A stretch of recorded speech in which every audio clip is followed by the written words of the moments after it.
ఓం శాంతి 23/1/1980 అవ్యక్త బాప్దాద యొక్క మధుర మహావాక్యాలు. పవిత్రత యొక్క మహత్యం. బాప్దాద తన మహానాత్మలను, ధర్మాత్మలను, పుణ్యాత్మలను, మహాన్ పవిత్ర ఆత్మలందరినీ చూసి హర్షిస్తూ ఉన్నారు.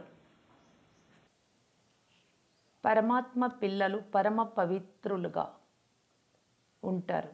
పవిత్రతయే మహానత. పవిత్రతలో గొప్పతనం ఉంది. పవిత్రతకే గౌరవము ఉంది. పవిత్రత కారణంగానే పరమ పూజ్యులుగా, కీర్తనకు యోగ్యులుగా అవుతారు. పవిత్రతయే శ్రేష్టమైన ధర్మం అనగా ధారణ. పవిత్రతను దానం ఇవ్వడం, ఈశ్వరీయ సేవలు అత్యంత శ్రేష్టమైన పుణ్యం. పవిత్రంగా తయారు చేయుటే పుణ్యాత్మగా తయారు చేయడం. ఎందుకంటే ఏ ఆత్మనైనా ఆత్మహత్య మహాపాపము నుండి విడిపిస్తారు. అపవిత్రత అంటే ఆత్మహత్య చేసుకోవడం లాంటిది. పవిత్రత ప్రాణదానం అవుతుంది. పవిత్రంగా చేయడం అనగా పుణ్యాత్మగా తయారు చేయుట. గీతా జ్ఞానము లేక వర్తమాన సమయంలో పరమాత్మ జ్ఞానాన్ని సార రూపంలో చెప్పే స్లోగన్ కూడా పవిత్రత మహత్వం గురించి చెప్తుంది. పవిత్రులు కండి, యోగులు కండి. ఈ స్లోగనే మహానాత్మగా కావడానికి ఆధారం. బ్రాహ్మణ జీవితం యొక్క పురుషార్థం నెంబర్ కూడా పవిత్రత పైననే ఆధారపడి ఉంటుంది. భక్తి మార్గంలో స్మృతి చిహ్నాలు కూడా పవిత్రత ఆధారంగానే ఉంటాయి. ఏ భక్తులు కూడా మీ స్మృతి చిహ్న చిత్రాన్ని పవిత్రత లేకుండా, స్మృతి చిహ్నాలంటే జ్ఞాపక చిత్రాలు, జడ విగ్రహాలు తాకను కూడా తాకలేరు. ఏ రోజు విశేషించి దేవీ దేవతల పండుగ జరుపుకుంటారో ఆ రోజు కూడా సదాకాలపు పవిత్రతకే మహత్వం ఇస్తారు. అయితే భక్తులు అల్పకాలికంగా పాటిస్తారు. జ్ఞానం యొక్క అర్థం సదాకాలంగా ఉంటుంది. భక్తులు అల్పకాలిక నియమాలు పాటిస్తారు. ఉదాహరణకు నవరాత్రి జరుపుకుంటారు. జన్మాష్టమి లేక దీపావళి లేక ఏ విశేష ఉత్సవం జరుపుకున్నా పవిత్రతా నియమాన్ని అల్పకాలం కొరకు తప్పక పాలన చేస్తారు. శారీరక పవిత్రత కావచ్చు, లేక ఆత్మకు సంబంధించిన నియమాలు కావచ్చు, 2 రకాల స్వచ్ఛతను తప్పకుండా ఉంచుకుంటారు. తమ స్మృతి చిహ్న విజయమాలను స్మృతి చేసిన వారు పవిత్రతతో విధిపూర్వకంగానే స్మృతి చేస్తారు. మీరు సిద్ధి స్వరూపులుగా అవుతారు. సిద్ధి స్వరూపులైన ఆత్మల పూజ కూడా విధిపూర్వకంగానే ఉంటుంది. పవిత్రత మహత్యం తెలుసు కదా. అందువలన మొదట ముఖ్యమైన పేపర్ పవిత్రత గురించి చెక్ చేశారు బాబా. ప్రతి ఒక్కరూ తమ పవిత్రత పేపర్ను పరిశీలించుకున్నారా? ప్రోగ్రాం ప్రమాణంగా ఉన్నతి అయితే చేసుకున్నారు. మొత్తం రిజల్ట్లో అన్నింటికంటే ఎక్కువగా కర్మణాలో శాతం బాగుంది. వాచాలో కర్మణ ఫలితం కంటే 25% తక్కువగా ఉంది. మనసాలో కర్మణ రిజల్ట్ కంటే 50% తక్కువగా ఉంది. మనసా సంకల్పాలకు, స్వప్నాలకు కొంచెం తేడా ఉంది. దీనిలో కూడా జన్మించిన తారీఖు నుండి, ఏ రోజు జ్ఞానంలోకి అడుగెట్టారో అప్పటి నుండి ఇప్పటి వరకు ఉన్న ఫలితంలో చాలామంది పురుషార్థం చేయడంలో హెచ్చు తగ్గులున్నాయి. మచ్చ పడడము, చెరుపుకోవడము, అప్పుడప్పుడు సంకల్పాలు అపవిత్రమైనటువంటివి రావడము, తొలగించుకోవడం జరుగుతూ ఉంది. అప్పుడప్పుడు వాచాలో అపవిత్రత, కర్మణాలో మచ్చపడినా మరల తొలగించుకున్నారు. ఇలా తొలగించుకునేవారు, సమాప్తం చేసుకునేవారు చాలామంది ఉన్నారు. కానీ కొంతమంది తీవ్ర పురుషార్థులు, అంటే తీవ్రంగా ప్రయత్నం చేసేవాళ్ళు సంపూర్ణ పవిత్రత కోసం, అలాంటి వారిని కూడా చూశారు. వారు తమ సంస్కారాలు అనే మచ్చలను తొలగించుకొని ఇప్పటి వరకు ఎలాంటి మచ్చలు అంటకుండా పూర్తిగా స్వచ్ఛమైన, శుద్ధమైన పేపర్ లాగా కనిపించారు. ఈ విధంగా స్వప్నం వరకు కూడా తొలగించుకున్నారు. గౌరవనీయంగా పాస్ అయ్యే మహాన్ పవిత్ర ఆత్మలను కూడా చూశారు. వారి విశేషత ఏం చూశారు? నంబర్ 1 పవిత్రత పాటించినటువంటి వారు. వారికి బ్రాహ్మణ జన్మ లభించినప్పటి నుండి ఇప్పటి వరకు పురుషార్థం ప్రయత్నం చేయాల్సిన అవసరమే లేదు. వారిలో బ్రాహ్మణ జీవితపు విశేష లక్షణం బ్రాహ్మణాత్మల అనాది ఆది సంస్కారం ఉంది. ఇలాంటి సహజ సంస్కారాలు ఉన్నందున స్వప్నంలో సంకల్పంలో కూడా వారికి అపవిత్రత రాలేదు. సంకల్పాలు రావడము, విజయులుగా కావడము అనే దానికంటే సహజ సంస్కార రూపంలో పవిత్రత సంకల్పాలు నడిచాయి. ఈ సబ్జెక్ట్లో పురుషార్థం చేయాల్సిన అవసరం రాలేదు. ఇలాంటి పరమ పూజ్య సంస్కారం కలిగిన వారిని కూడా బాబా చూశారు. కానీ అటువంటి వారిని చాలా తక్కువ మందిని చూశారు. జ్ఞానవంతులై ఇతరులకు పవిత్రంగా ఈ విధిని చెప్తూ, ఇతరుల బలహీనతలను వింటూ, వారికి కూడా తండ్రి శ్రీమతం ఇస్తూ, స్వయం సదా వింటూ తెలుసుకుంటూ అన్నీ చేస్తూ సదా స్వచ్ఛంగా ఉన్నారు అనగా పవిత్రత సబ్జెక్ట్. ఇందులో సిద్ధు స్వరూపులుగా ఉన్నారు. అందువలన ఇలాంటి పరమ పవిత్రాత్మల పూజ కూడా సదా విధిపూర్వకంగా జరుగుతుంది. అష్ట దేవతల రూపంలో కూడా పూజ జరుగుతుంది. అష్టశక్తుల ప్రత్యక్ష స్వరూపంగా అష్ట దేవతలుగా ప్రత్యక్షమవుతారు. కావున పేపర్ల ఫలితం విన్నారా? కావున మనస్సు పరివర్తన అగుటకు డబల్ అటెన్షన్ ఇవ్వాలి. సంపన్నంగా అయ్యే వరకు సంకల్పాలు వస్తూ ఉంటాయిలే అని అనుకోకండి. సంకల్పము అనగా బీజాన్ని కూడా యోగాగ్నిలో కాల్చేయండి. అర్ధకల్పం వరకు ఆ బీజము ఫలమునివ్వరాదు. వాచాలు ముఖ్యమైన 2 ఆకులు కూడా రాకూడదు. కర్మణ అనే కాండము, కొమ్మలు, రెమ్మలు కూడా రాకూడదు. చాలా కాలం భస్మమైన బీజం జన్మ జన్మాంతరాల వరకు ఫలం ఇవ్వదు. అంటే మనస్సులో సమాప్తం చేసినటువంటి అపవిత్రతను. అంతిమంలో ఈ సబ్జెక్టులో సంపూర్ణం అవుదాంలే అనేది కాదు. చాలా కాలం యొక్క అభ్యాసమే అంతిమంలో ఏ విషయంలోనైనా పాస్ చేయిస్తుంది. అంతిమంలో సంపూర్ణం అవుతాము అనే సంకల్పాన్ని మొదటే సమాప్తం చేయండి. ఇప్పుడు తయారైతే అంతిమంలో కూడా తయారవుతారు. ఇప్పుడు కాకుంటే అంతిమంలో కూడా కాలేరు. అందువలన ఈ నిర్లక్ష్యము అనే నిద్ర నుండి మేల్కోండి. దీనిలో కూడా నిద్రపోతే పోగొట్టుకున్నట్లే. మేము అంతిమంలో సంపూర్ణం అవుతాము అని అనుకున్నాము, కానీ ఇప్పుడే అంతిమం అవుతుందని తెలియదు, కాలేకపోయాము, ఇలా ఫిర్యాదు చేయకండి. అంతిమంలో సంపూర్ణంగా అవ్వడము అంటే ఏమిటో అర్థం చేసుకోండి. ఏ విశేష బలహీనతనైనా అంతిమంలో సంపూర్ణం చేసుకుంటాము అనే సంకల్పం ఎప్పుడూ రానివ్వకండి. పురుషార్థం చేసి బ్రాహ్మణ జీవితం యొక్క నగలను కూడా ఇప్పుడు తయారు చేసుకోవాలి. మర్యాదలను, నియమాలను పాలన చేసే ఆ మెరుపు నగిషీని కూడా ఇప్పటి నుండి తీసుకొచ్చుకోవాలి. పాలిష్ కూడా ఇప్పుడే చేసుకోవాలి. అంతిమంలో కేవలం పాలిష్ చేసిన దానిని నిమిత్త మాత్రంగా ఊరికి తుడవాలి అంతే. ఆ సమయంలో పాలిష్ కూడా చేయలేరు. అంతిమంలో కేవలం ఇతరాత్మల శ్రేష్ఠ సేవ కొరకు మాత్రమే సమయం లభిస్తుంది. ఆ సమయంలో పురుషార్థం చేసే స్వరూపం ఉండదు. మాస్టర్ దాత స్వరూపం ఉంటుంది. అప్పుడు ఇవ్వడం మాత్రమే ఉంటుంది. ఇవ్వడమే తీసుకోవడం. ఎవరివ్వగలుగుతారు? చాలా కాలం నుండి పురుషార్థం చేసి ఆ స్వరూపంలో ఉన్నవారు మాత్రమే ఇవ్వగలుగుతారు. వారే పొందినట్టు. కేవలం తీసుకోవడం మాత్రమే సమాప్తమైతే పాలిష్ ఎలా చేస్తారు? తమలో ఆ మెరుపును నింపుకోవడంలో నిమగ్నమై ఉంటే విశ్వ కళ్యాణకారి పాత్రను అభినయించలేరు. అందువలన ఇప్పుడు మాస్టర్ రచయితలుగా ఏ సంస్కారాన్ని ధారణ చెయ్యండి. బాల్య సంస్కారాన్ని సమాప్తి చెయ్యండి. మాస్టర్ రచయితగా అయ్యి ప్రాప్తించిన శక్తులు లేక ప్రాప్తించిన జ్ఞానము, గుణాలు లేక సర్వ ఖజానాలను ఇతరుల పట్ల వరదానులుగా అయ్యి మహాజ్ఞానులుగా, మహాదానులుగా అయ్యి ఇస్తూ వెళ్ళండి. వరదాని అనగా తమ శక్తుల ద్వారా వాయుమండల ప్రభావం, వైబ్రేషన్ల ప్రభావం ద్వారా ఆత్మలను పరివర్తన చేయడం.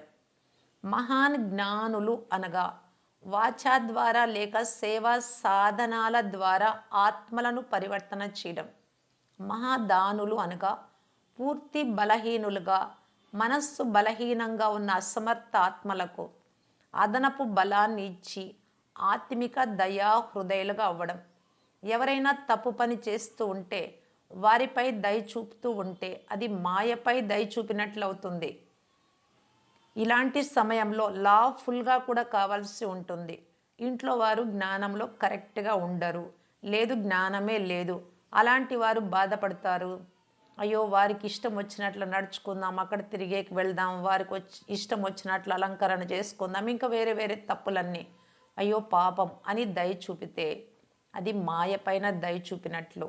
ఇలాంటి సమయంలో లాఫుల్గా కావాలి, ఈశ్వర్య లా ప్రకారంగానే నడవాలి. అక్కడ దయ కుదరదు, అక్కడ ఆకర్షణ ఉంటుంది, కానీ దానినే దయ అని అనుకుంటారు. దీనినే మాయపై దయ చూపించడము అంటారు. ఇలాంటి దయా హృదయాలుగా అవ్వకండి. సీత రావణుడి పైన దయ చూపిస్తే ఎలా ఉంటుంది? తెలియక చేసింది అక్కడ, ఇక్కడ తెలుసుకొని అన్నీ తెలుసుకొని కూడా, లేకపోతే ఒకటే తప్పు చేసింది అక్కడ, రాముడి ఆజ్ఞను ధిక్కరించడం, నియమాలు రేఖలను దాటడం, ఆ తప్పులు చేసి రావణుడికి వశం అయిపోయింది. ఇలా కాకూడదు. లేకపోతే శబ్దాన్ని లాభదాయకంగా తీసుకుంటారు, దయా దయా అని. కావున మహాదాని అనగా పూర్తిగా నిరాశ కేసులో ఆశను ఉత్పన్నం చేసేవారు, నమ్మకమే లేనటువంటి వారు. మేము శాంతిగా ఉండలేము, మేము ఆనందం పొందలేము, లేదు మాకు ఈ జ్ఞానం చేత కాదు, మాకు శక్తి లేదు, ఇలాగా పూర్తి నిరాశలో ఉండే వారిలో ఆశ ఉత్పన్నం చేయడం అంటే ఖచ్చితంగా అవుతాం, ఎందుకు కాము? తండ్రి చెప్తూ ఉన్నారు, ఇలాంటి భావనలు ఉత్పన్నం కావడం, తమ శక్తుల ఆధారంతో వారికి సహయోగాన్ని ఇవ్వాలి, అనగా మహాదానం చేయాలి. ఇది ప్రజల కొరకు మహాదానం. ఇక వారస్ క్వాలిటీ వారి పట్ల మహాదానిగా కాదు. వారసులు అంటే అక్కడ మంచి పదవులు తీసుకునే వాళ్ళు స్వర్గంలో. దానం సదా పూర్తి ఎవరికి ఇస్తారు? పేదవారికే ఇవ్వడం జరుగుతుంది, అస్సలు పురుషార్థం లేని వాళ్లకు, ఆధారం లేని వారికి ఆధారం ఇవ్వడం జరుగుతుంది కదా. కావున ప్రజల పట్ల మహాదానులుగా, లేక అంతిమంలో వచ్చేవారు ఎవరు? భక్తాత్మల పట్ల మహాదానులుగా అవ్వాలి. పరస్పరంలో బ్రాహ్మణులు ఒకరి పట్ల ఇంకొకరు మహాదానులు. నేను మహాదానం చేస్తున్నా, నేను మహాదాని దాని అనుకోరాదు. మీరు పరస్పరం సహయోగిలు, సహాయం చేస్తూ ఉన్నారు, సాతీలు. ఇంట్లో వారికి ఇస్తే లౌకికంలో కూడా దానం అన్నారు, బయట వాళ్ళకి ఇస్తే పేదవారికి దానం అంటారు. ఇంట్లో వారికి బంధువులకు చేసుకోవడాన్ని సహయోగం అంటారు, సహాయం అని. అలా ఉండాలి. మీ భాయిలు, మీ సాథీలు, మీ సోదరాత్మలు కదా, సమాన పురుషార్థులు. కావున అలాంటి వారికి కూడా సహయోగం ఇవ్వండి, దానము అని కాదు. అర్థమైందా? కావున ఇప్పుడు ఈ సంకల్పాన్ని కూడా సమాప్తం చేయండి. ఎప్పుడూ అవుతాములే అనే శబ్దం కూడా సమాప్తం చేయండి.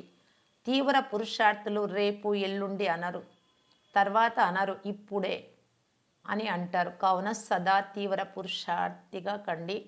సదా విశ్వ కళ్యాణకారులకు, మహాన్ పవిత్రాత్మలకు, సంకల్పంలో లేక స్వప్నంలో కూడా పవిత్రత నుండి అతీతంగా ఉండే పరమ పూజ్యులకు, ఇప్పుడు కూడా గౌరవనీయులు, గాయన యోగ్యులుగా, కర్మయోగులుగా, సదా సంకల్పము మరియు స్వరూపము ద్వారా సేవాదారులుగా ఉన్న పుణ్యాత్మలకు, వరదాని మహాదాని పిల్లలకు బాప్దాదా ప్రియ స్మృతులు మరియు నమస్తే. పార్టీలతో అందరూ ఎవరు రెడీగా మరియు ఆల్రౌండర్గా ఉన్నారా? ఎవరు రెడీ అనగా ఆర్డర్ వచ్చిన వెంటనే బయలుదేరేవారు. ఏ సెకండు శరీరం వదులుతామో తెలియదు, ఏ సెకండు వినాశనం అవుతుందో అలా ఉంచితే మనం ఎప్పుడు శరీరం వదులుతామో తెలియదు. ఆ సెకండ్కి ఎలా ఉండాలి? ఎవరు రెడీ? ఏం చెయ్యాలి, ఎలా చెయ్యాలి అని అడగరు. ఆర్డర్ లభించగానే అలాగే బాబా అనేసి జతలో వెళ్ళేవారు. నడుస్తాము లేక నడవలేము అనే సంకల్పం వస్తే వారిని ఎవరు రెడీగా ఉన్నారు అని అనరు. తీవ్ర పురుషార్థుల విశేషత ఎవర్ రెడీ మరియు ఆల్రౌండర్. మనసా సేవకు అవకాశం లభించినా, వాచా సేవకు అవకాశం లభించినా, లేక కర్మణా సేవకు అవకాశం లభించినా, ఏ సేవ అయినా సరే ప్రతి సబ్జెక్ట్లో నంబర్ 1గా ఉండాలి. వాచా సేవలో నంబర్ 1గా, కర్మణా సేవలో నంబర్ 2గా, మనసా సేవలో 3వ నంబర్గా, ఇలాగా నంబర్లు మారరాదు, అన్నింటిలో నెంబర్ 1. ఎంత ఇష్టంతో, ప్రేమతో, స్నేహంతో వాచా సేవ చేస్తారు, నోటితో చెప్తూ ఉంటారు జ్ఞానం. అంత స్నేహంతోనే ఎదురుగా ఉన్నారు అని భావించి మనసా సేవ కూడా చేయగలగాలి. మనసా సేవ చేసే అభ్యాసాన్ని పెంచండి. వాచా సేవ 7 రోజుల కోర్సు కుటుంబంలో ఉన్నవారు కూడా చేయగలరు. మీ పని వాతావరణాన్ని శక్తిశాలిగా తయారు చేయడం. మీ స్థానం, పట్టణం, భారతదేశం లేక విశ్వ వాయుమండలాన్ని అంతటిని శక్తిశాలిగా తయారు చేయడం. మనసా సేవలో సఫలత లభిస్తుందో లేదో చెక్ చేసుకోండి. మనసా సేవలో సఫలత లభిస్తూ ఉంటే సదా స్వయం మరియు సేవా కేంద్రం నిర్విఘ్నంగా ఉన్నతి చెందే కళలో ఉంటుంది. మనసా సేవ ప్రత్యక్ష ఫలం రిజల్ట్ ఇది. వృద్ధి కళ అనగా సంఖ్య వృద్ధి అవుట కాదు. వృద్ధి కళ సంఖ్యలో కూడా క్వాలిటీలో కూడా మంచిగా పరివర్తన అవుతారు అక్కడ ఉన్నవారు. అంతేగాక వాతావరణం మరియు స్వయం మీ తోడుగా ఉన్న వారిది కూడా వృద్ధి కళగా ఉండాలి. వారు కూడా ఉన్నతి కావాలి. దీనినే వృద్ధి కళ అని అంటారు. కావున ఇలాంటి అనుభవం చేస్తున్నారా? అమృత వేళ స్వయం శక్తిశాలిగా ఉన్నారా? అమృత వేళ సోమరితనం విఘ్నంగా అవుతుంది అని అనడం లేదు కదా. విశ్వానికి లైట్ మరియు మైట్ల శక్తి యొక్క వరదానం ఇచ్చే విధంగా అమృత వేళ ఉండాలి. మీరు తీసుకోవాలి, తండ్రి నుండి ఇతరులకు ఇవ్వాలి. అమృత వేళ స్మృతిలో స్వయానికి స్వయం సంతుష్టంగా మీకు మీరు సంతృప్తిగా ఉన్నారా? ముఖ్యమైన సబ్జెక్టు స్మృతి. బాప్ దాదా చక్రం తిరిగినప్పుడు కొంచెం శక్తిశాలి వైబ్రేషన్ల లోపం కనిపిస్తూ ఉంది. నేమీ నాత్తుగా అయితే అవుతారు, నియమానుసారం కూర్చుంటారు, కానీ అనుభవం చేసుకుని అనుభవీ మూర్తిగా కండి. నియమ ప్రకారంగా అన్నప్పుడు అది బలవంతం అవుతుంది కదా. ఒకవేళ అనుభవం అయితే తమంతకు తామే ఇష్టంగా ప్రేమతో కూర్చుంటారు. ఏ విషయం అనుభవం అవుతుందో వద్దనుకున్న అది తన వైపు లాక్కుంటుంది. ఎలాగైతే వాచా సేవ ద్వారా ఖుషి అనుభవం అయినప్పుడు వద్దనుకున్న ఆ వైపు పరిగెడుతూ ఉన్నారు కదా, అలాగే అమృత వేలను శక్తిశాలిగా తయారు చేసుకోండి. దాని ద్వారా మనసా సేవలో కూడా అనుభవాన్ని పెంచుకోగలరు.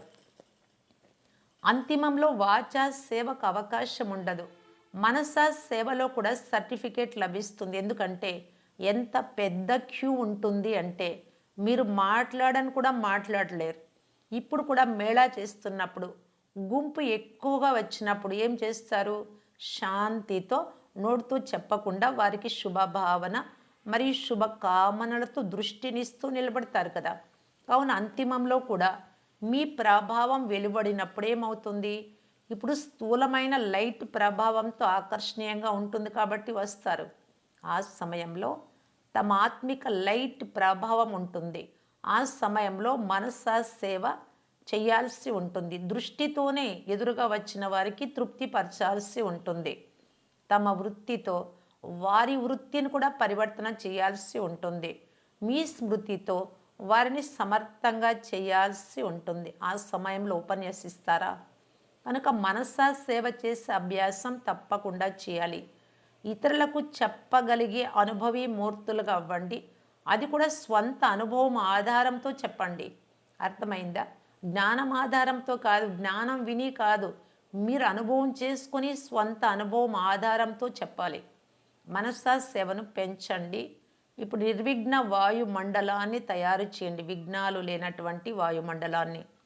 దీనిలో ఈ ఆత్మకు కూడా విఘ్న రూపంగా అయ్యే ధైర్యం ఉండదు. విఘ్నం వచ్చింది, దాన్ని తొలగిస్తారు.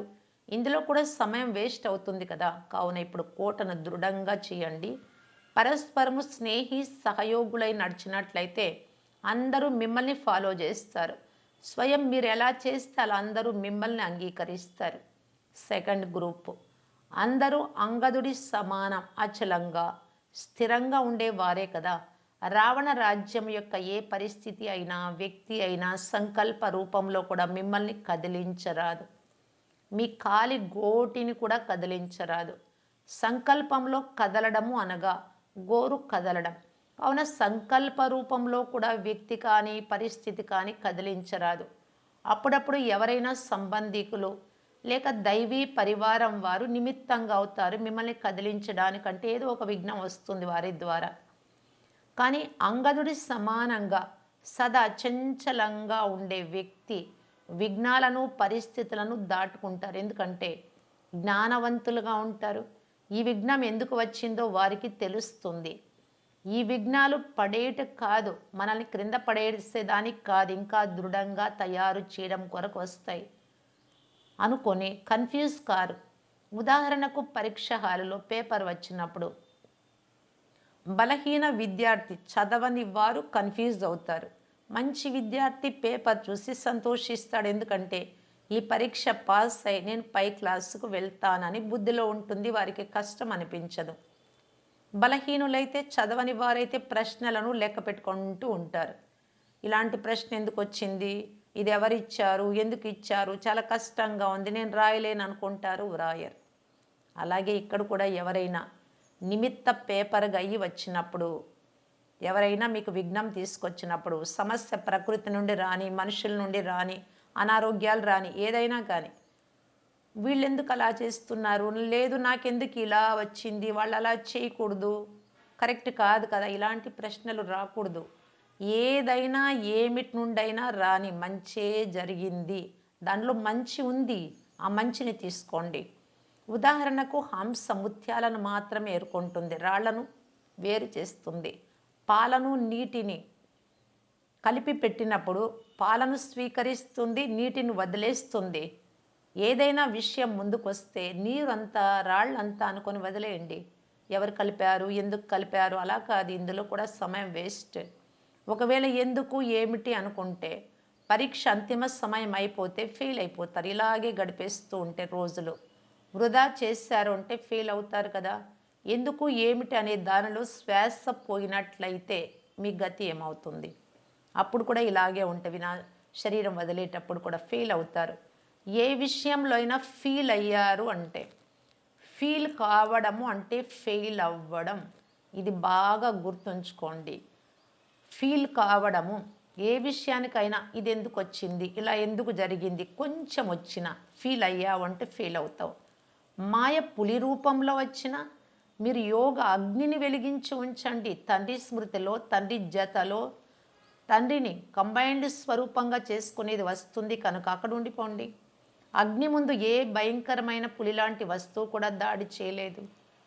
రాముడే ఉండి ఉంటే సీతను రావణాసురుడు తీసుకొని పోవడానికి ధైర్యం చేయడు, అక్కడికి వచ్చి ఉండేవారే కాదు.